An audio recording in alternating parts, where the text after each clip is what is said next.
The government's controversial pay equity changes are set to pass into law within the next few hours, just a day after being announced. Unions are calling the legislation, which overhauls the law that helps narrow the gender pay gap, an attack on working women. And those who have been affected by fair pay claims being stopped in their tracks say they feel blindsided. Political editor Mikey Sherman has today's developments. Are you all right? Well, if some people need to let a bit of steam out, leave the house and... Parliament today full of fiery debate. Is her message to Kiwi women whose work is undervalued that they should just suck it up and work harder to grow the economy? My message to women who believe they're undervalued is this government does value women. Labor livid. This is about robbing Paula to pay Paul. When you start talking about pay equity, the first thing you must understand where women is concerned is what a woman is. Oh, for fuck's sake. Oh, do not tell me you're surprised, Chewie. I'm not surprised, but like Winston, I understand he was there when women were invented, but still, what a piece of shit. If you haven't seen it though, credit where credit is due. A very good comeback by Chippy. Understand where women is concerned is what a woman is. Is his definition of a woman someone who's paid less than a man? We deserve equal pay! The government. That's good. That's a good comeback. Credit where that one's going. And you know, if that was workshopped, well done. Good comeback. The government ramming through legislation, making it harder for low-paid women to negotiate fair pay. 33 pay equity claims. They just used it like toilet paper and threw us down the drain.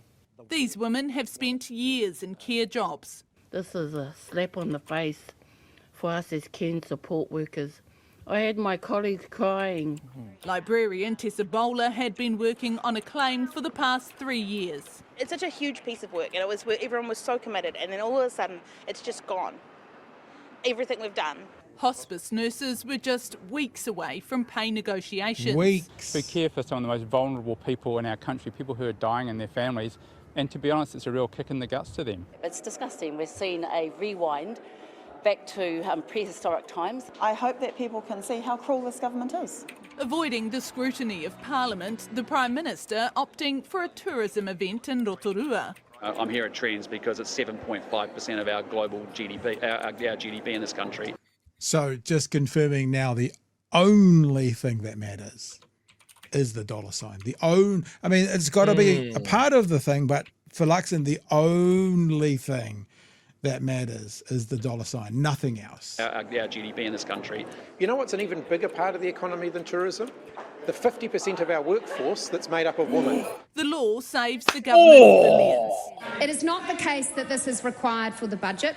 But its coalition partner ACT claims it saved the budget. Billions of dollars are material to the government, so we can run around in circles, but these are the basic facts. Facts that have a bigger... So that's actually quite important. And again, I don't know if Rimmer is doing it on purpose, but the government, obviously, the national-led part of the government is trying to run away from this has got nothing to do with the budget. And Rimmer's going around going, ACT saved the budget. So, you know, one of you is lying. I know where I'll put my money. It never feels good to say I believe Rimmer, but in this instance, I think he is the one being truthful. They found millions of dollars to save the budget. Just facts that have a bigger... Yes. That's probably the most egregious example of Seymour talking like his jaw's not connected to the rest of his skull. There's a whistle, eh? Like it's just hanging loose. Yeah. He's a snake. He's disconnected his lower jaw and he's about to swallow something whole. I don't know. Maybe he's got teeth straightener in or something. But yeah. But fair play. Could do with his jaw wired shut. That have a big impact on some. What's your message to the women in government, particularly the ministers? They can kiss my fat ass, my darling. Some of our colleagues have to work 2 to 3 jobs because they can't feed their families. Concern many families may be worse off as a result of this government move. Mikey Sherman, One News. So lots to talk about. There's more clips and stuff I'm going to play, including one that has been going around the internet today, a 10-minute version of it, which we're not going to do. I thought there's also quite an important conversation to be had, Chewie. We are probably the wrong people to lead this conversation, but I've been talking with friends and family and stuff today about what this all means, this gender pay gap. And I think it's important for us to remember it's twofold. It's getting paid equally for the same job, but then there's another part of this conversation, which is the jobs that women often have a larger role in, more women are in it, are also the lower paid jobs in society. And as I said to a friend today, why do we consider a hospice worker, hospice caregiver, literally holding our dying elderly people by the hand as they shuffle off this mortal coil? Why do we consider that less important than, say, a truck driver?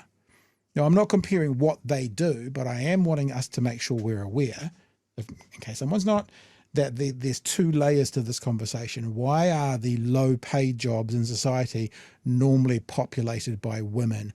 Why do we, as a society, not value those low-paid jobs when some of them should be, on some levels, the most important job in the world? I'm sure to the family of that person dying in hospice, those people are the most important people in the world. I know when my dad passed away, nurses at Auckland Hospital were the most, they when we went back to thank them, they cried after they realised he had passed away. The most important people in our lives in those moments. And that means they're going to be the most important people in everyone's lives one day, whether they're quit caring for you or for someone you love. Yet we go, and I am being a bit silly here, but rugby players, far more important than nurses. You know, it's like, I'm not comparing a nurse qualification to a rugby player qualification, but I am comparing how we in society value the nurse versus the rugby player. That's another part of this conversation, Chewie. Yeah. That's something that drives me fucking batty. My personal worth to society, very low. I sell iPhones at Samsungs to people. I get paid pretty much the median wage. Sometimes I do pretty good. Someone that has gone to university and got their master's in therapy or counselling, trying to pull people out of the deepest, darkest, blackest holes in their lives, gets paid less than me.